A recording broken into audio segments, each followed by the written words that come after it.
The orchestra is my piano. I go there, I cannot hold a baton. And before to start, for example, the Brandenburg third, in my head, it's tacatão, tacatão, tacatão, tacatão, 1, 2, 3, tacatão, tacatão. And this kind of impulse I had all my life as a pianist. And now I try to, I think I will have till the rest of my life with my orchestra. Well, I used to be a concert pianist.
I took my first piano lesson when I was 8 years old. And after 6 months, I won a Bach competition playing Bach inventions. When I was 20 years old, I made my debut in Carnegie Hall. And then I had a fantastic career. But when I was 26 years old, I had my first accident playing football. I had the rupture of my cubital nerve. And I had to go through surgeries. I had to do physiotherapy, and after a few years, I got back at Carnegie Hall again, playing Bach, Welter de Clavier, first book.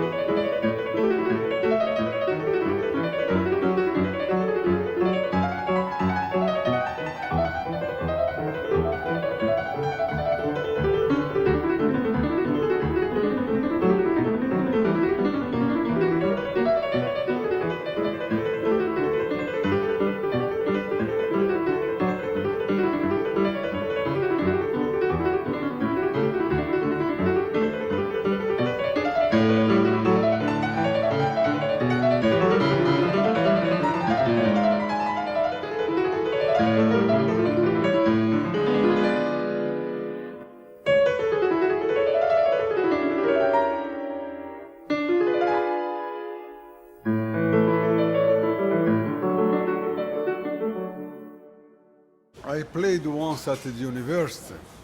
In 17 days, every single work that Bach wrote for keyboard and everything by heart. And the only time this was done before was by Claudia Rau before the First War. And I tell you, you cannot imagine to keep everything in memory in 17 consecutive nights. because suddenly the fugues starts to mixing in your head. But I can tell you, I didn't have any kind of memory lapse. So I think I don't know if I was a good pianist, but I can say that I have a good memory.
After my treatment in Miami, when I arrived at the Jackson Memorial Hospital after the mugging in Bulgaria, I couldn't move my right arm.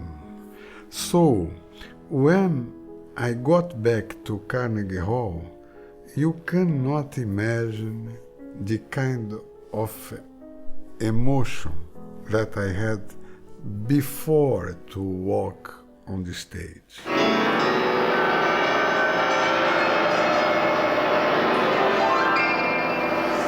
Ontem, o paulista do Brooklyn, João Carlos Martins, voltou ao palco do Carnegie Hall, em Nova York, para tocar com a orquestra American Symphony.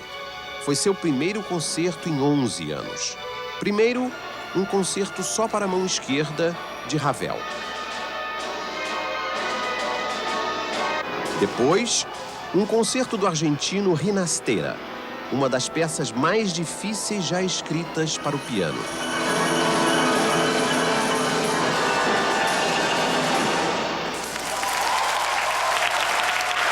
Martins foi ovacionado de pé por 5 minutos.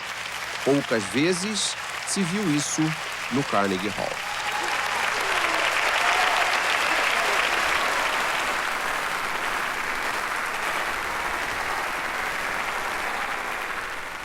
When I lost my right hand and I couldn't play anymore with this finger, the third finger, but I still had some muscle in my right hand, I still did a recording of a Haydn and Mozart sonatas.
then I lost my right hand definitely. It was a very sad thing because I was mugged in Sofia, in Bulgaria. And I had a brain concussion. And after all the problems that I had with my right hand, when I had this brain concussion, then I lost all my movements on my right hand. And I stayed 8 months at the Jackson Memorial Hospital in Miami.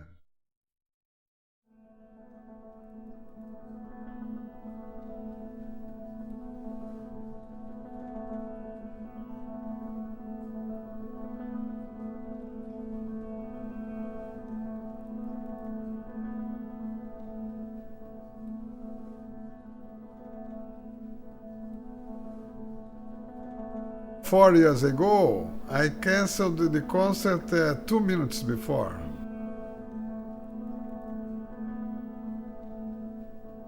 It's impossible. I cannot live anymore.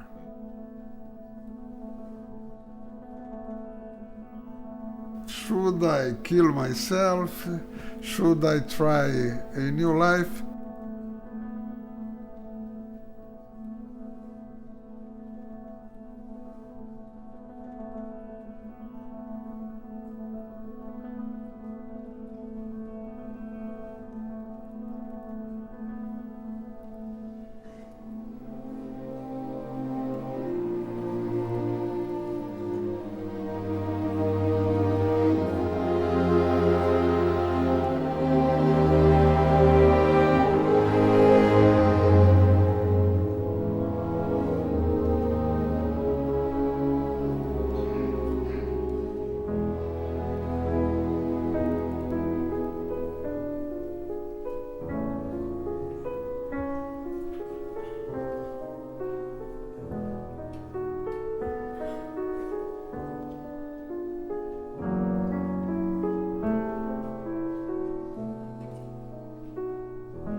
most people find it difficult to build one career, but you already built two, and you're building a third career.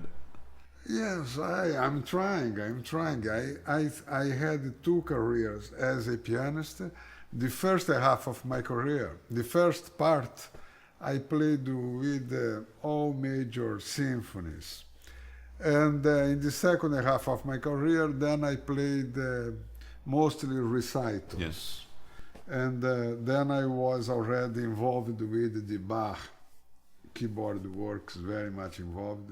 So it was a dream from 8 till 26, and a nightmare from 26 till 6, and now it's a dream again after my first lesson when I start to conduct.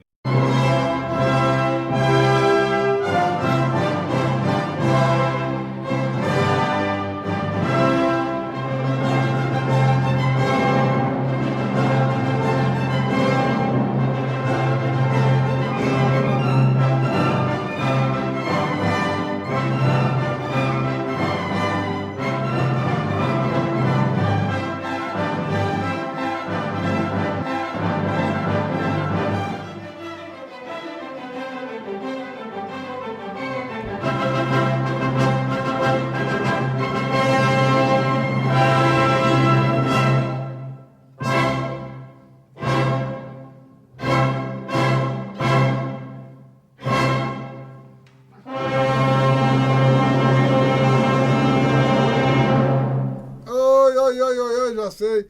Infelizmente, chegamos ao final do nosso programa. Até a próxima semana.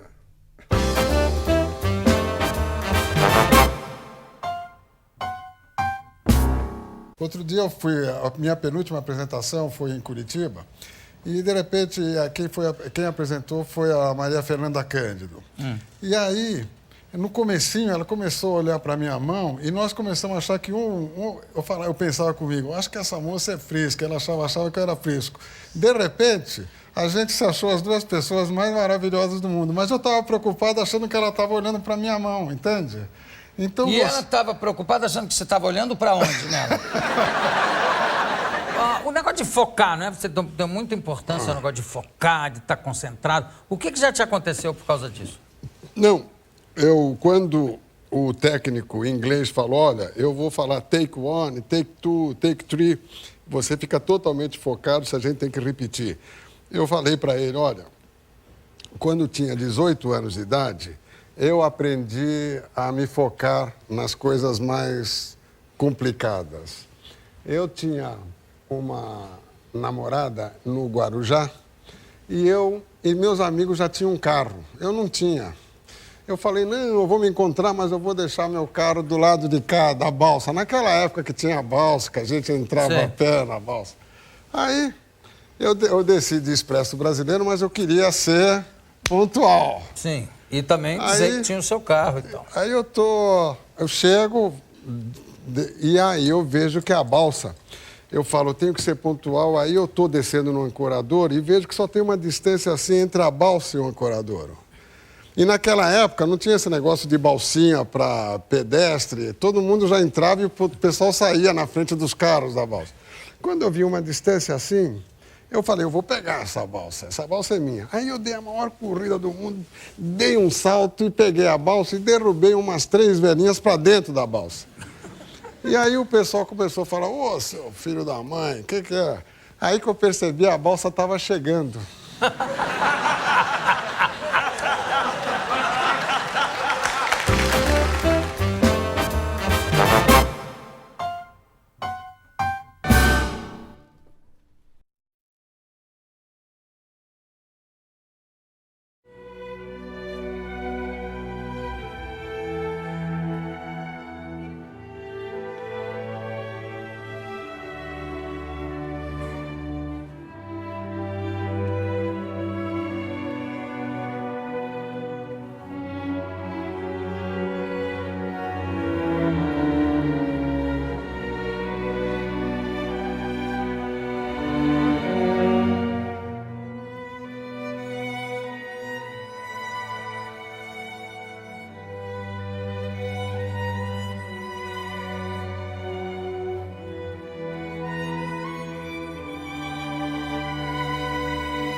I was this kind of boy that I was afraid to connect with other children of my age.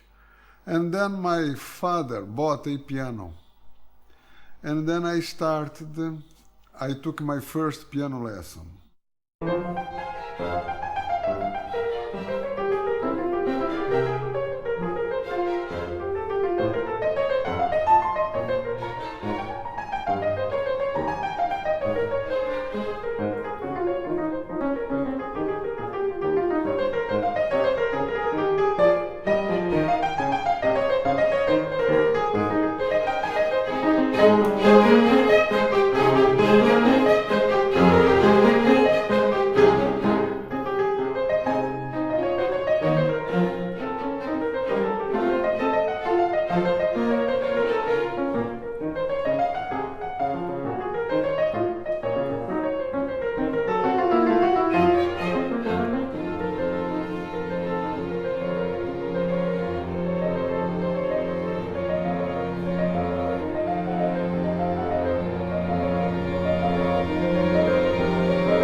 Two orchestras, because from this orchestra I am making another orchestra of young people from 15 to 21 years old. Some of these people, they live in the poor neighborhood of São Paulo. And it's for some of them I gave a scholarship at the university.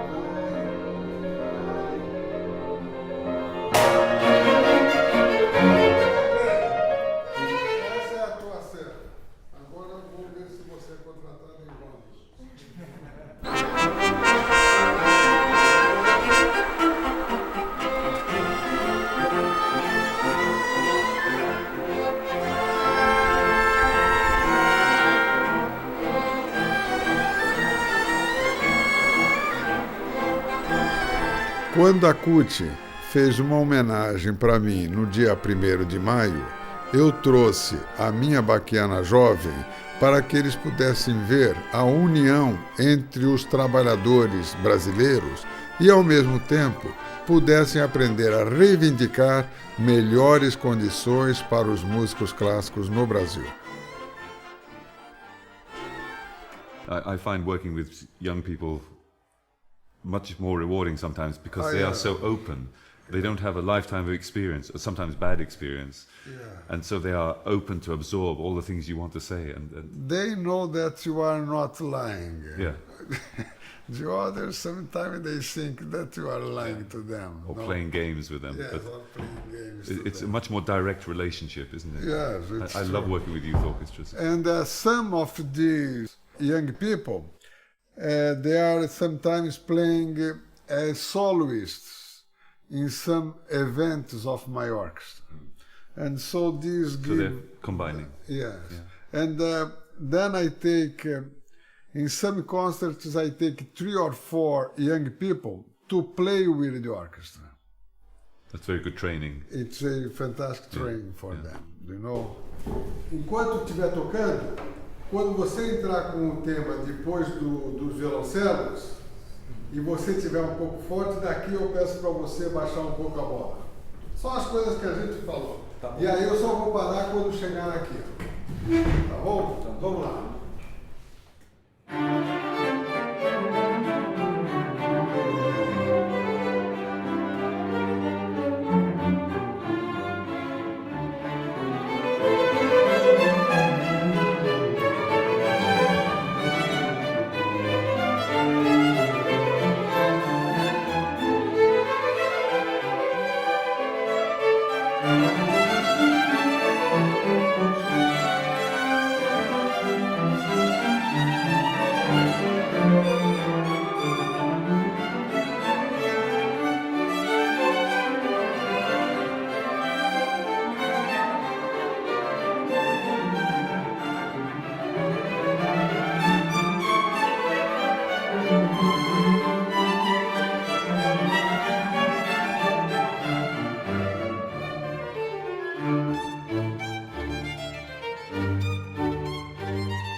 I tell you, for example, in this famous Mozart serenata, that we have this this fantastic phrase.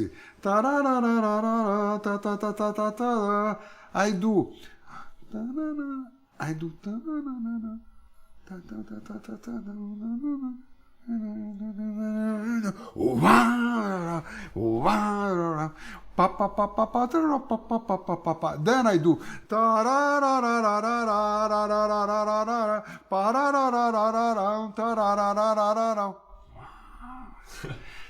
Do you know? It's crazy. You say, my goodness, I don't know if this is Mozart. You can tell me this. And by my conception, it's this one. A guy that works in a mine will listen, and he will say, he is beautiful. This thing is beautiful. And a musicologist will listen, and he will say, I think it is wrong, but it's not ugly.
think our job is always about finding a balance.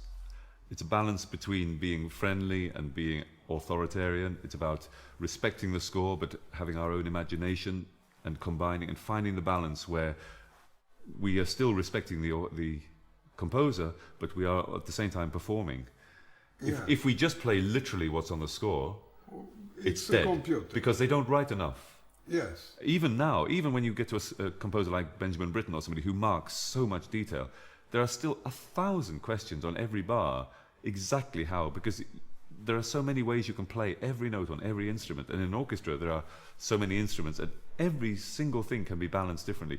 You read the score and then you listen to the recording made by the composer himself, and you think, well, it says that, but he did that.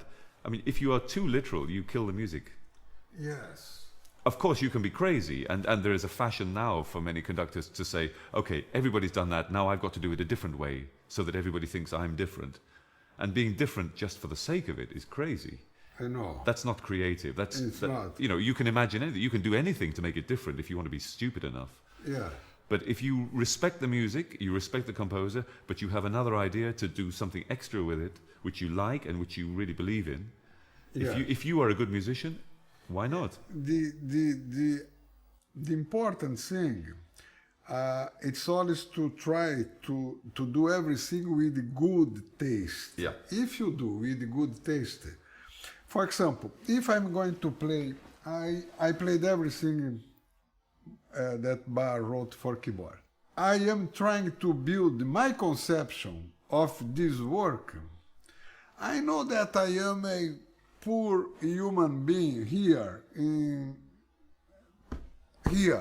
and Bach was a kind of God for me. But when I am going to play his music, it's like if I am having a dialogue with him in the same, like I'm having a dialogue with you. I will say, look, Mr. Johann, I like this in a much faster way. I like this in a much romantic way. I like this. If we don't have this kind, not of authority, but if we cannot mix our individuality with the personality of the composer, we are dead.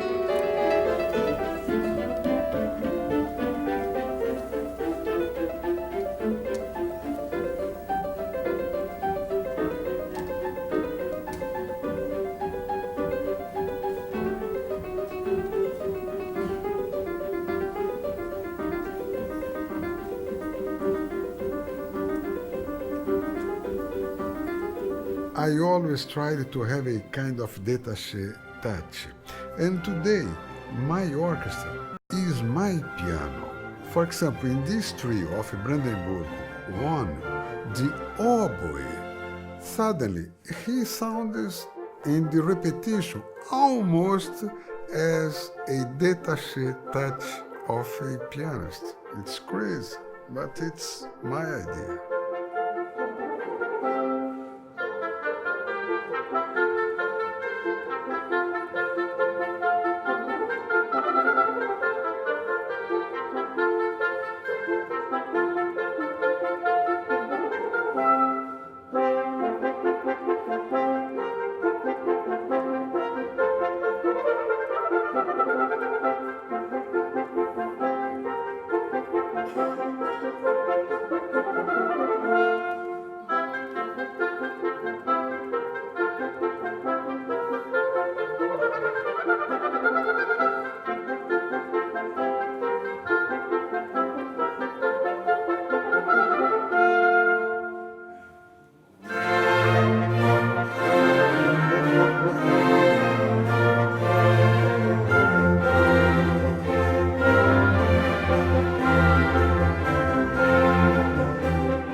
first time that I tried my career was for love. Second time was for hope. Third time was for determination. Now last time is for fun.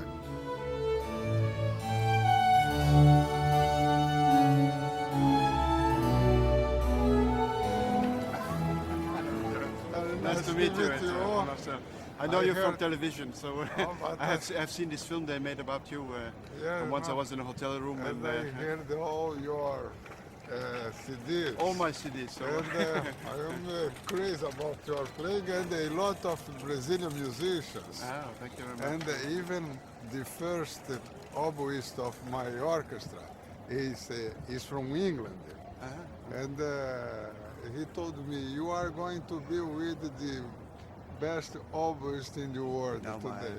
Yeah, they are crazy about you. No, but I have to make the difference. I play the 19th and 18th century I know, instruments, I know. but on Thi- modern oboe, I'm This not, why, it's not this my why, instrument anymore. this why you cannot come to play with Well, us. that's one of the problems. What a pity, Already, because everybody, they were so excited to have you to play with us. I was in Latin America last week. I know in Argentina, no? Argentina and Peru, Venezuela, and Colombia. In But Colombia. not in Brazil. But perhaps in 2007 you can come then with your group. Yeah, no? maybe we can organize Yeah. this. Yeah, it would be great. Okay, Good to but see I you. was crazy about your CDs. That Johan gave it to me. Do we walk in the Yeah, city? let's go. Okay, fantastic. I know that you like to be always on time, you know? Me I'm, too. yeah, I am crazy about that. a lot of musicians, they think the artists, they're never in No. time, but you have to be in time. I always Also, am. when you play, you have to be in Yeah. time. Yeah, my own, I mean, 19th century, and he came up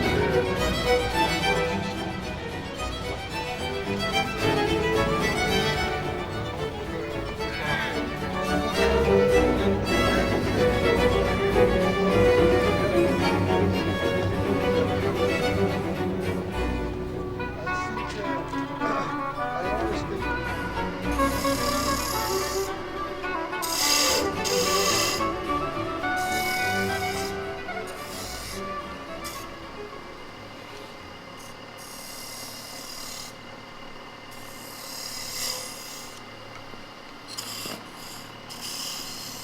I don't know if I can follow you in a presto.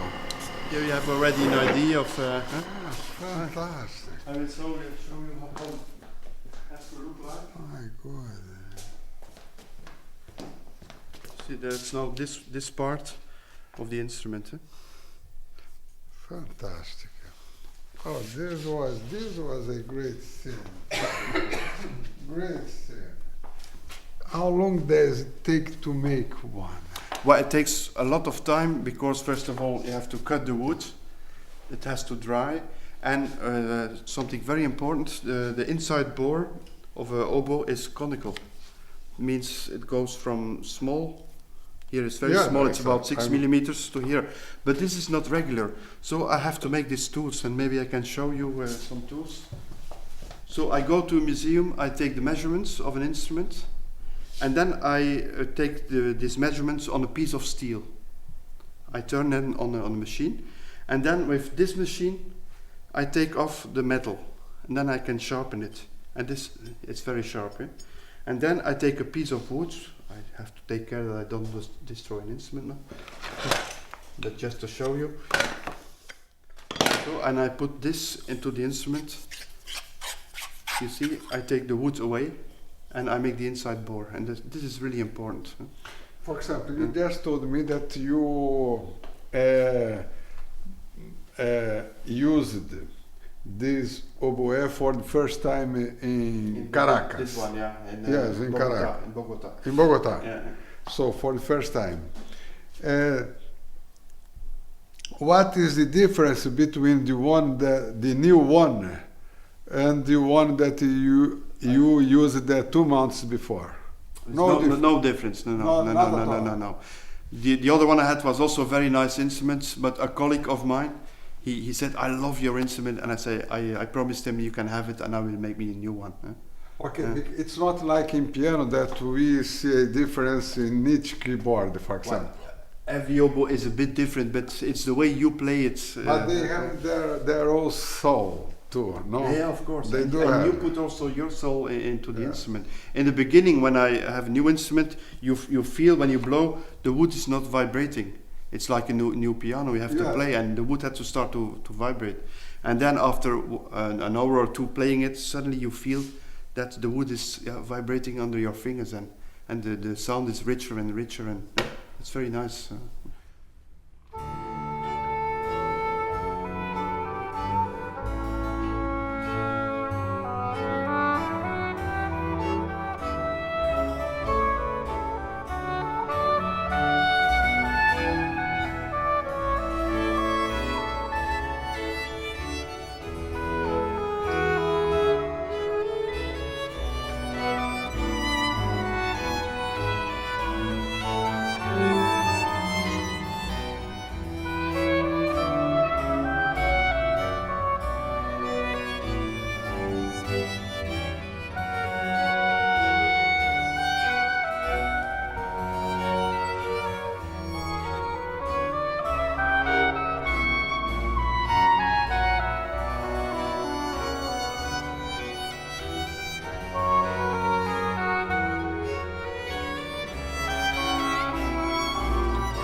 you talk about piano. Obviously, you play Bach on a piano. Yeah. So how do you feel about the authentic instruments and the people who play on fortepianos or harpsichords? I tell you, Bach, he wrote once a letter. In this letter, he said, when he went to see Silbermann piano in 1722, 23. And then, but he didn't like a Silbermann piano because he couldn't play faster, the sound was not good. But then he wrote a letter and he said, I like the keyboard with the crispness of a harpsichord and the lung of a organ. Yeah.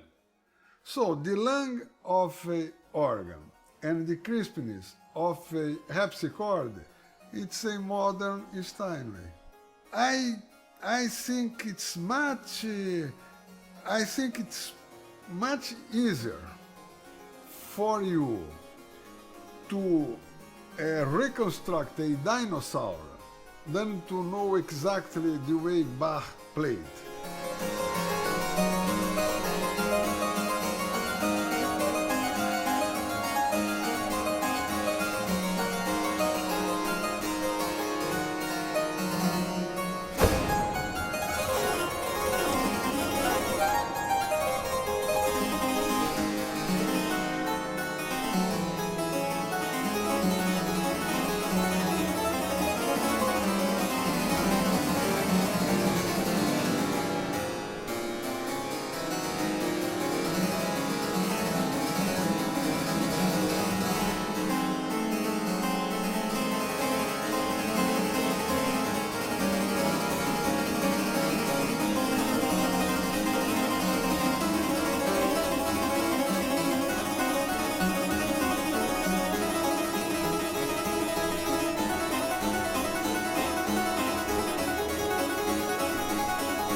Like if we start a race, but we lost power. And then everybody carries back.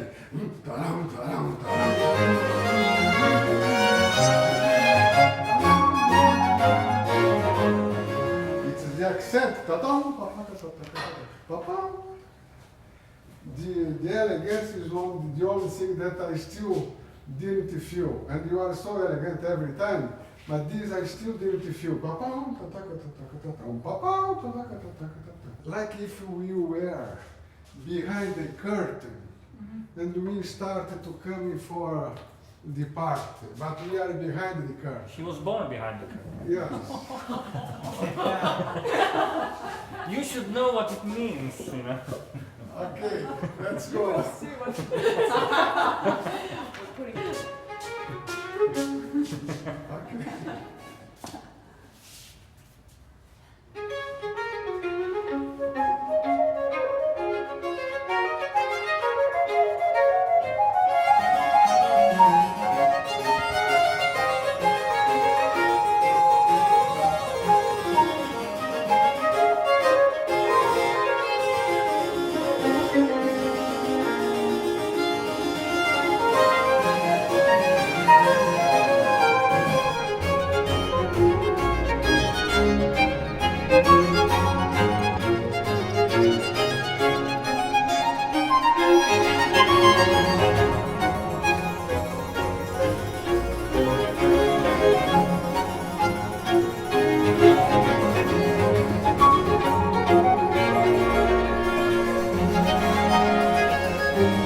Mestre, como é que vai?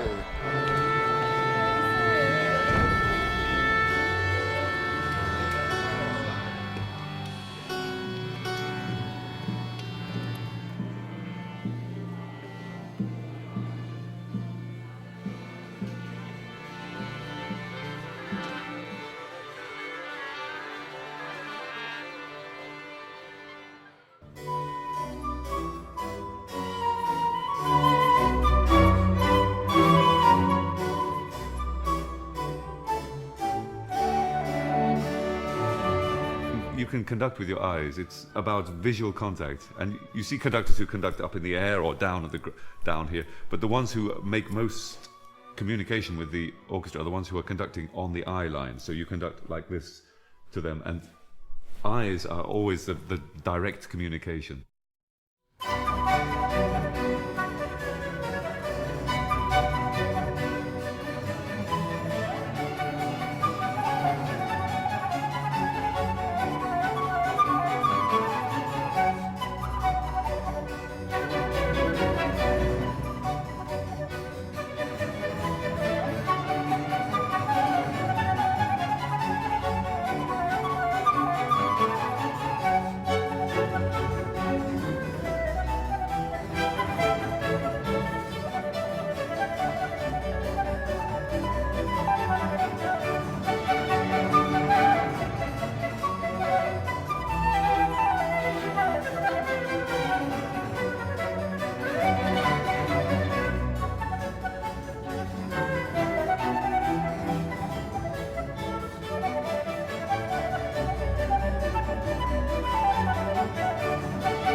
Now I am taking Botox injections.